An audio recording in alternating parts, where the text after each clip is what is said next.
கீழே இருக்கிற அந்த க்ரீன் கலர் ப்ளஸ் சிம்பிளை கிளிக் பண்ணிக்கங்க. ப்ராஜெக்ட் நேம் செட் பண்ணிக்கங்க. மை ஃபர்ஸ்ட் வாட்ஸ்அப் டுட்டோரியல் அப்படின்னு சொல்லி ப்ராஜெக்ட் நேம் வச்சுக்கிறேன்.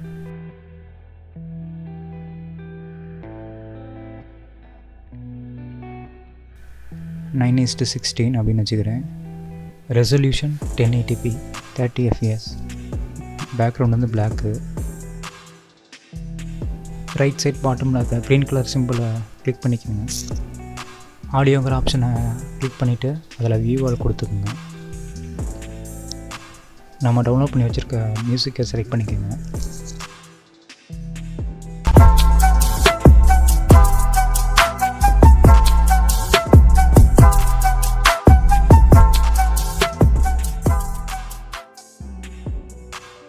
மியூசிக் இம்போர்ட் பண்ணியாச்சு. இப்போ இந்த மியூசிக்கில் எந்தெந்த இடத்துல பீட்ஸ் வருதோ அந்தந்த இடத்துல நம்ம வந்து மார்க் வந்து வச்சுக்கலாம்.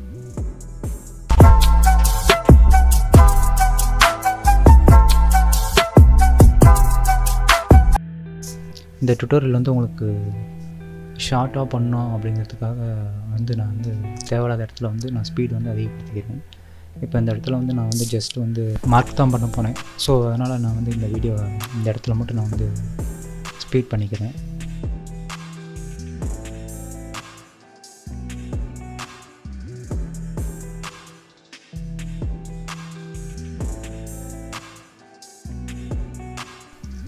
நான் இதில் வந்து ஒரு 4 இமேஜ் வச்சு நான் வந்து இப்போ எஃபெக்ட்ஸ் பண்ண போகிறேன்.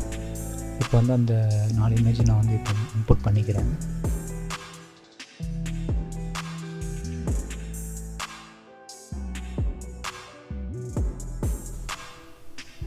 நான் மார்க் பண்ண அந்த ஆடியோவில் இப்போ அந்த 4 இமேஜும் வந்து ஸ்டார்டிங்கும் எண்டிங் பாயிண்ட்டும் கட் பண்ணி வச்சுருக்கேன். அதோட ப்ரிவியூ எப்படின்னு பாருங்கள்.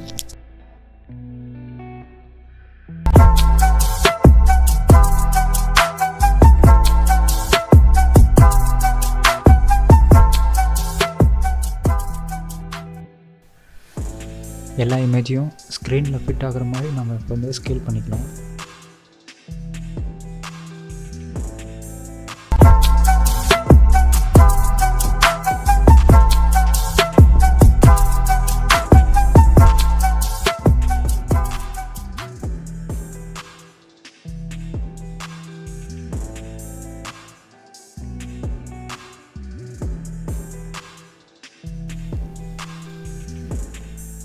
எஃபெக்ட்ஸில் போயிட்டு ஆட் எஃபெக்ட் கொடுங்க.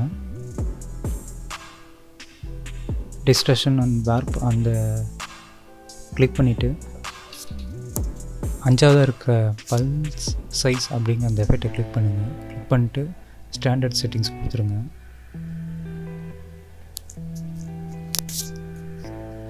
இந்த எஃபெக்ட் பார்த்திங்கன்னா அந்த இமேஜ் வந்து அப்படியே முன்னாடி ஜூம் ஆகிட்டு பின்னாடி போகிற மாதிரி இருக்கும். நம்ம இதில் வந்து என்ன பண்ண போகிறோம்னா இந்த இமேஜோட எண்டில் தான் நம்ம வந்து கீ ஃப்ரேம் பண்ண போகிறோம். அதுக்கு வந்து ஃப்ரீக்வன்சி அந்த ஆப்ஷன் மட்டும் நம்ம யூஸ் பண்ண போகிறோம். கீ ஃப்ரேமுக்கு லாஸ்ட்டு ஒரு 10 செகண்ட்ஸ் ஃப்ரீக்வன்சியில் 2 ஹெர்ட்ஸுக்கு ஒரு கீ ஃப்ரேம் வச்சுக்கோங்க. இமேஜோட எண்டிங்கில் 16 ஹெர்ட்ஸுக்கு ஒரு கீ ஃப்ரேம் வச்சுக்கோங்க. இப்போ இந்த இமேஜோட எண்டிங்கில் மட்டும் பார்த்திங்கன்னா அந்த எஃபெக்ட்ஸ் வந்து இந்த ஜூம் வந்து கொஞ்சம் நல்லா தெரியும், பெருசாக இருக்கும். நெக்ஸ்ட் எஃபெக்ட்ஸுக்கு போகலாம். ஆட் எஃபெக்ட் கொடுத்துங்க. டிஸ்டார்ஷன் வார்ப்பில் போயிட்டு கர்ல்ன்ட்டு ஒரு எஃபெக்ட் இருக்குங்களா, அதை கிளிக் பண்ணிக்கோங்க. அதில் போயிட்டு ஸ்டாண்டர்ட் செட்டிங்ஸ் கொடுத்துக்குங்க. இந்த எஃபெக்ட்ஸ் பார்த்திங்கன்னா இது பெண்ட் பண்ணுற மாதிரி ஒரு எஃபெக்ட் கொடுக்கும். பெண்ட் மீன்ஸ் என்னென்னா ஒரு பேப்பர் டர்ன் பண்ணுற எஃபெக்ட்ஸ் மாதிரி இதில் வந்து நம்ம க்ரியேட் பண்ணலாம். கர்ல் ஆப்ஷனில் போயிட்டு அதில் நம்ம இப்போ வந்து அந்த ஆப்செட்டுங்கிற அந்த ஆப்ஷன்ஸ் மட்டும் தான் நம்ம யூஸ் பண்ண போகிறோம். அது வந்து லாஸ்ட் நம்ம யூஸ் பண்ண எஃபெக்ட்ஸ் மாதிரி கீ ஃப்ரேம் தான் பண்ண போகிறோம். சேம் அதே எண்டிங்கில் தான் நம்ம பண்ண போகிறோம். ஆப்செட்டில் ஃபஸ்ட்டு கீ ஃப்ரேம் வந்து 0 வச்சுக்கோங்க. அப்புறம் எண்ட் ஃப்ரேமில் போயிட்டு இமேஜோட லாஸ்ட்டுக்கு போயிட்டு எவ்வளோ வச்சுக்கிறீங்களோ அவ்வளோ நீங்கள் வச்சுக்கலாம்.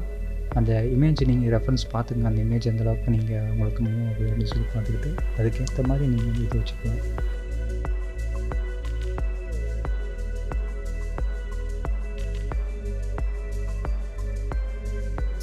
ஆட் எஃபெக்ட் கொடுத்துக்கோங்க. கலர் லைட் கொடுத்துட்டு அதில் கலர் டியூன்ட்டு ஒரு ஆப்ஷன் இருக்கும், அதை கொடுத்துக்கோங்க. ஸ்டாண்டர்ட் செட்டிங்ஸ் கொடுக்குங்க. உங்களுக்கு வேணால் ப்ரீசெட் கூட கொடுத்துக்கலாம். கலர் டியூனில் போய்ட்டு இதில் நான் லெஃப்ட்டில் போய்ட்டு நான் ஆரஞ்சு கலர் டோன் வேணும், அதனால் நான் ஆரஞ்சு கலர் டோன் கிளிக் பண்ணிக்கிறேன். காமாவில் போய்ட்டு காமாவில் எனக்கு என்ன கலர் டோன் நான் கொடுத்துக்கிறேன். எனக்கு வந்து ப்ளூ நான் ப்ளூ கொடுக்குறேன். இப்போ கலர் டோன் பார்த்திங்கன்னா அந்த ஆரஞ்சும் ப்ளூவும் ஒரு மாதிரி மிக்ஸ் ஆகி இந்த கலர் டோன் இருக்குது. அடுத்து நான் கெயினில் போய்ட்டு நான் மாதிரி பிங்க் வேணால் பிங்க் கொடுத்துக்கிறேன். சேம் ஆப்செட்லேயே நான் அதே மாதிரி கொடுத்துக்கிறேன். ஆப்செட்டில் எனக்கு வந்து ஒரு மாதிரி ஆரஞ்சு வேணும் அப்படின்னு சொல்லி ஆரஞ்சு வச்சுக்கிறேன். இப்போ வந்து கலர் டியூனுக்கு பக்கத்தில் இருக்க அந்த ஹைட் பட்டனை ப்ரெஸ் பண்ணிங்கன்னா உங்களுக்கு அந்த எஃபெக்ட்ஸ் தெரியும். அடுத்து ஆட் எஃபெக்ட்ஸ் கொடுத்துக்குங்க. கலர் அண்ட் லைட் போய்க்குங்க. அதில் RGB ஸ்ப்ளிட் எஃபெக்டை கிளிக் பண்ணிக்கணும். அதில் ஸ்டாண்டர்ட் செட்டிங்ஸ் போய்க்குங்க. இப்போ இதில் பார்த்திங்கன்னா உங்களுக்கு அந்த இமேஜில் இருக்கிற அந்த RGBலாம் ஸ்ப்ளிட் ஆகிருக்கும். ரெட்டு, க்ரீன், ப்ளூ அப்படிங்கிற மாதிரி.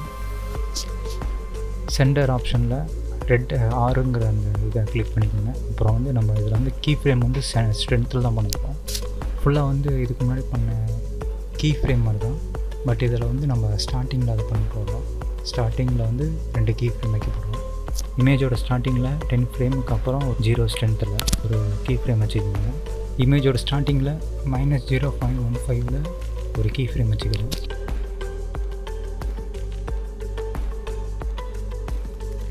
க்ரீன் கலர் ப்ளஸ் சிம்பிளை கிளிக் பண்ணிக்கோங்க.